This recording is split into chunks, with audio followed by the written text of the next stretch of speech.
Kobaran semangat yang diberikan oleh Pak Sudanto Suprijadi kepada para tentara PETA untuk melawan Jepang yang rela mengorbankan nyawa untuk merebut kembali tanah air Indonesia dari tangan penjajah. Namun, saat ini monumen PETA tersebut banyak masyarakat Indonesia yang belum mengetahui sejarah yang terjadi perlawanan PETA terhadap tentara Jepang. Maka dari itu, dengan dibuatnya video ini, masyarakat dapat mengenal dan mengetahui betapa pentingnya perjuangan pahlawan untuk menjaga dan mempertahankan tanah air Indonesia.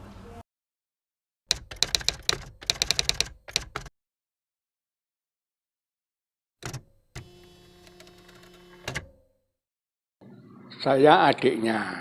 Saya dengan Suprijadi itu jarak umurnya 16 tahun. Tahu-tahu mau berontak pamit itu baru itu nama Suprijadi itu baru tahu. Iya. Ya. Jadi kita masa kecilnya enggak, karena pindah-pindah itu aja loh. Nah, Suprijadi dilahirkan di Trenggalek 13 April 1923. Bapak saya waktu itu Asten Dono di sana. Terus pindah di Kediri di Pagu Kediri. Nah, Asten Dono. Terus ibunya Suprijadi itu asmane namanya itu Ibu Rahayu. Waktu melahirkan adiknya, ibunya itu tahun 24 sedo meninggal. Jadi Suprijadi itu keluarga saudaranya cuma satu. Terus bapak nitip nih anaknya masih kecil ini ke eyangnya di pensiunan Asten Dono di Bandung Campur Darat itu, tinggal waktu itu di Tulungagung. Iya, Tulungagung. Lupa nama kamu ya. Terus bapak disekolahkan lagi ke Sukabumi untuk sekolah polisi. Dulu kan sekolahnya di ini, PETA ini. Ini dulu sekolah Osvia, sekolah Pamong Projo. Iya. Nah, sekolah polisi sana sampai officer, terus menikah dengan ibu saya, namanya Ibu Susilih. Putranya 11. Nah, setelah keluar dari Sukabumi itu, officer pindah ke Kejaksaan. Kejaksaan di Kediri.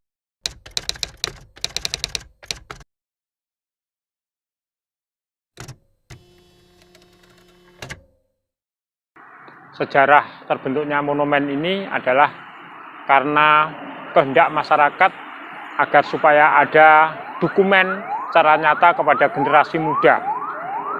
Saat itu pemerintahan ada di Bapak Jarod Saiful Hidayah tahun 97 dan monumen ini dimulai tahun 97. Waktu itu anggaran dana dari Bapak Tinton yang dikerjakan oleh seniman namanya Bapak Sucipto. Monumen semula hanya satu yang ada di tengah, namanya Sudanto Suprijadi. Kemudian dilanjutkan tahun 2011. Waktu itu pemerintahnya masih Bapak Jarod. Sehingga dilanjutkan seperti itu, hingga sampai sekarang monumen ini ketambahan menjadi 3. Seperti nama-nama yang sudah ada, mulai Suparjono, Sunanto, Muradi, dan sebagainya. Ada ketambahan 3 sisi kiri dan sisi kanan. Nah, untuk SMP komplek ini dulu ada SMP 5, 6, 3, 7, dan SMK itu semuanya harus dipindah dari sini. Nah, yang pindah sekarang masih ada SMP 7 dan SMP 3. Sedangkan SMP 5, 6 berikutnya, setelah semua ini menjadi museum PETA. Segera realisasi, ini masih ada tanda tank di sini. Ini sudah mulai rehabilitasinya. Kalau dulu yang patung itu namanya revitalisasi.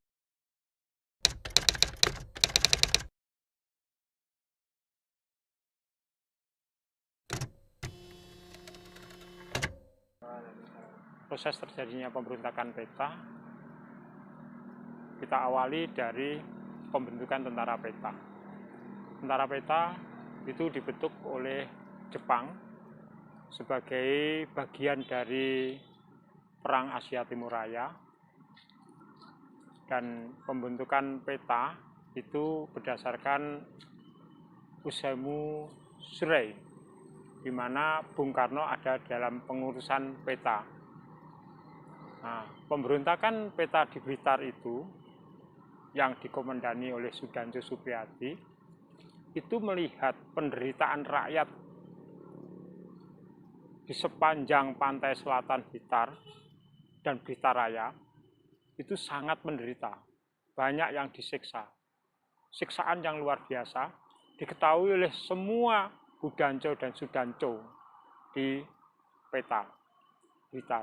Peta Blitar ini dulu namanya Daidan II atau Daidan Blitar.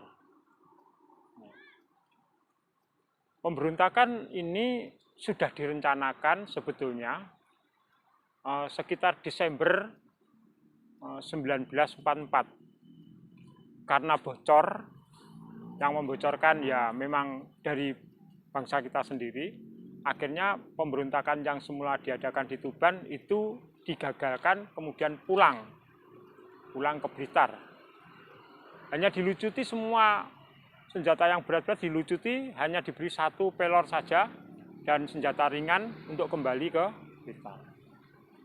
Mulai Januari itu Budanco Halir, Sudanjo Suprijadi, Muradi, Sunanto itu mengadakan perencanaan yang ada di kamarnya Halir yang paling selatan itu.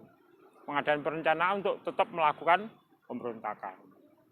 Dasarnya pemberontakan adalah melihat keadaan rakyat yang dijajah oleh Jepang itu sangat menderita. Sangat menderita dan tidak manusiawi. Kemudian tetap melakukan pemberontakan, yaitu ditetapkan oleh Sudanjo Suprijadi pada tanggal 14 jam 0.30. Pemberontakan dimulai dengan komando Sudanjo Suprijadi yang melontarkan mortir yang depannya kamar Sudanjo Suprijadi. Diarahkan ke hotel Sakura yang ada di depannya Kodim itu. Depan Kodim sekarang itu. Itu tempat dansa-dansinya Jepang. Ya. Akhirnya meletus pemberontakan peta dan semua diawali dengan mortir itu.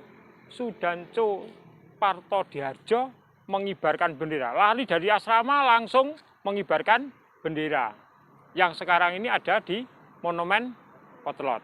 Nah, sesuai dengan bagian masing-masing, maka pemberontakan sampai 8 jam. 8 jam. Walaupun 8 jam, detik-detik kota Blitar ini tidak ada dalam peta dunia, tetapi sekutu sudah tahu kalau anak buah sudah berani melakukan pemberontakan. Maka peta Blitar yang nggak ada akhirnya diketahui oleh dunia internasional. Dan mulailah Jepang mulai kalah di semua pertempuran.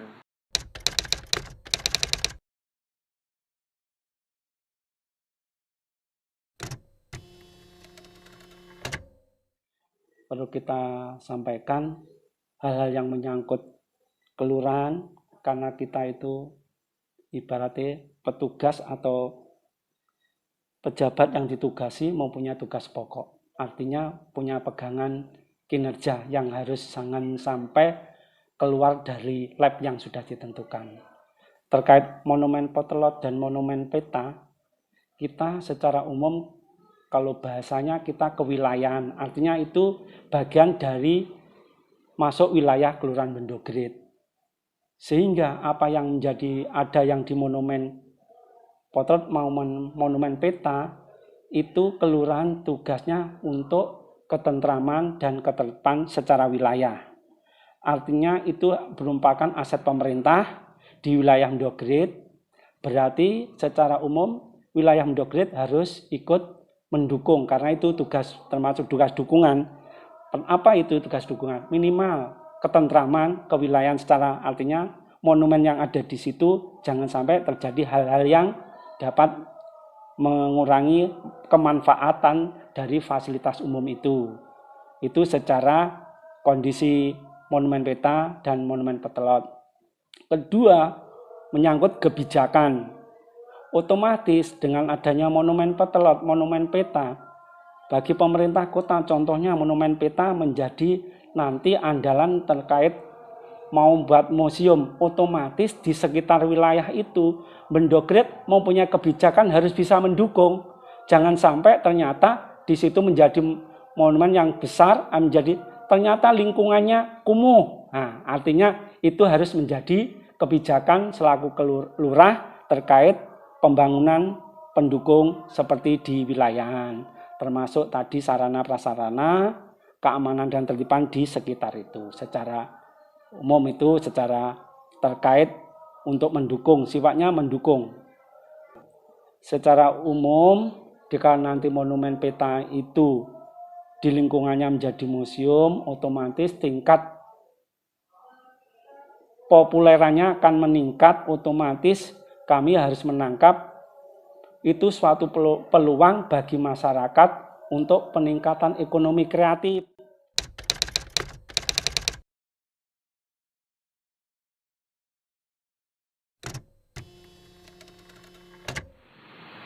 Ya itulah, saya tolong mbok dibuka secara jujur gitu loh. Nek mati yo duduhno mati.